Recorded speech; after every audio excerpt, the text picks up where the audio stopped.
Сәуір айының қуат берер күндері. Бұл айдың ең қолайлы күндері болып саналады. Онда сіз бен біз өміріміздің белгілі бір салаларында сәттілікке ие боламыз. Сәуірдің қай күндерін ең сәтті әрі күшті деп санауға болады? 14 сәуір. Бұл Венера мен Сатурн шаршысы. Бұл жолы жағдай Венера мен Сатурн шаршысының арқасында жақсы жаққа өзгереді. Олар бір-біріне және сіз бен маған осы позицияда жақсы әсер етеді. Бұл сіз бен біз қандай мақсатқа ұмтылу керектігін түсінетін күн болады. Көптеген адамдар бұл дүниедегі өз орнын түсінеді.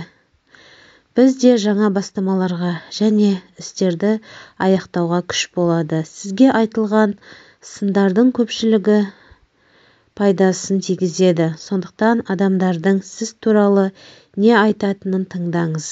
Оларды ақымақ санамаңыз. 22 сәуір. Сәуір айының келесі қуат берер күшті күндері. Бұл күні Лирит метеорлық жұлдыздар жаууы күтілуде. Ол адамдарда оптимизмді оятып, бізді бір-бірімізге мейірімді етеді. 22 және 23 сәуірде бұл максималды белсенділікті танытады.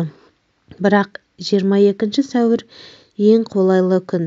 Егер сіздің миыңыз жағымсыз ойларға толы болса, онда Лириданың 22-сі сізді ренжітетін барлық нәрселерден арылуға көмек береді. Табысты болу үшін бұл күні көбірек мейірімділік пен жылулық таныту маңызды.